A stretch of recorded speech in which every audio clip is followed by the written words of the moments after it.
Tufania Lustarini dari Program Studi Sarjana Kedokteran Gigi dan Profesi Dokter Gigi Fakultas Kedokteran Universitas Udayana dengan NIM 180251013. Dalam video kali ini, saya akan mempraktikkan mengenai cara pencabutan gigi desidui, khususnya gigi incisifus sentral kiri rahang bawah atau gigi 71. Pada umumnya, prinsip pencabutan gigi desidui dan gigi permanen tidaklah jauh berbeda. Pada pencabutan gigi desidui, kita tidak memerlukan penggunaan elevator atau band dan desmoton. Hal itu bertujuan untuk meminimalkan invasif atau trauma pada pencabutan gigi desidui pada anak-anak. Selain itu, pada saat melakukan pencabutan gigi desidui, kita harus mengetahui bahwa di bawah gigi desidui terdapat benih gigi permanen, sehingga saat melakukan pencabutan gigi desidui, kita harus melakukannya dengan hati-hati agar tidak mengenai ataupun merusak benih gigi permanen yang berada di bawahnya. Pinset berfungsi untuk memegang benda yang kecil, kaca mulut untuk melihat daerah kerja secara indirect. Tang eksodonsi atau forceps yang digunakan untuk mengekstraksi gigi desidui hampir mirip dengan forceps yang digunakan untuk mengekstraksi gigi permanen. Hanya saja, forceps untuk mengekstraksi gigi desidui berukuran kecil dan memiliki beak yang sempit sehingga dapat disesuaikan dengan daerah servikal gigi yang akan diekstraksi. Povidone iodine digunakan sebagai bahan antiseptik, sedangkan kloretil digunakan sebagai bahan anestesi topikal. Cotton ball dan cotton pellet berfungsi untuk mengaplikasikan bahan antiseptik dan anestesi topikal. Kasa steril untuk mengeringkan daerah kerja, dan tampon untuk mengontrol perdarahan. Dental studi model untuk mensimulasikan daerah kerja. Alat pelindung diri berupa masker dan handscoon.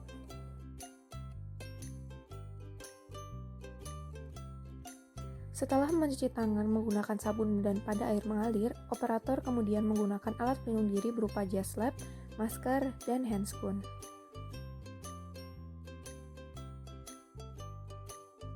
Posisi operator untuk pencabutan gigi anterior rahang bawah adalah posisi pukul 7-8 atau pukul 8-9.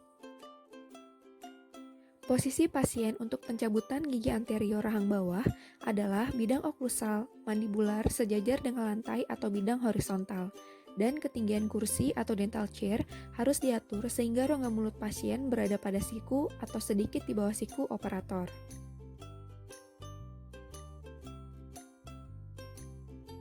Teknik anestesi yang digunakan adalah anestesi topikal dengan bahan kloretil.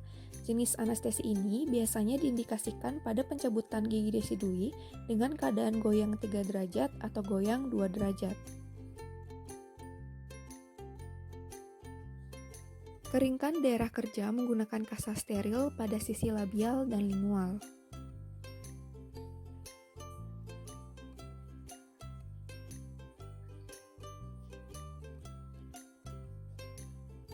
Kemudian, asepsis daerah kerja menggunakan povidone iodine yang diaplikasikan menggunakan cotton pellet dan pinset dengan gerakan memutar ke arah luar.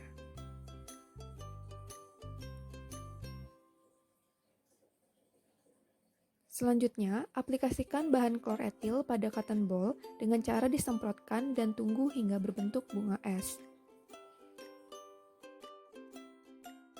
Setelah berbentuk bunga es, kemudian tempelkan cotton ball pada sisi labial dan beri sedikit tekanan.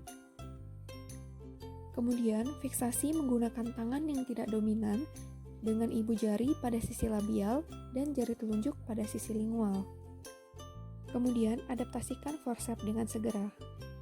Perlu diperhatikan bahwa big forceps harus beradaptasi dengan baik pada permukaan gigi dan ketika diposisikan untuk memegang gigi harus sejajar dengan sumbu panjang gigi dan serta ukuran big forceps yang digunakan harus cukup kecil sehingga tidak memegang gigi yang berdekatan selama luksasi dan ekstraksi gigi. Kemudian, luksasi dengan melakukan gerakan ke arah labial, lingual, dan rotasi.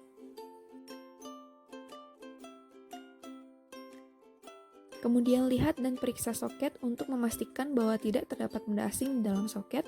Kemudian letakkan tampon atau gauze pada soket dan instruksikan pasien untuk menggigit tampon.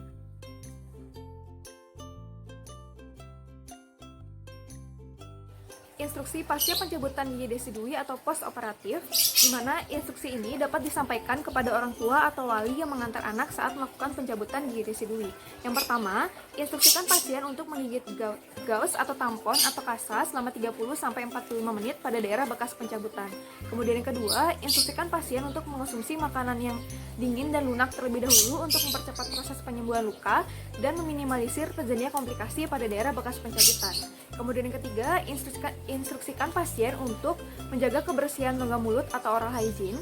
Kemudian yang keempat, instruksikan pasien untuk tidak memainkan menggunakan lidah dan menghisap daerah bekas pencabutan karena akan memperlambat proses pembekuan darah. Kemudian yang kelima, instruksikan pasien untuk tidak minum menggunakan sedotan karena akan meningkatkan tekanan pada daerah bekas pencabutan dan akan menimbulkan rasa nyeri dan tidak nyaman.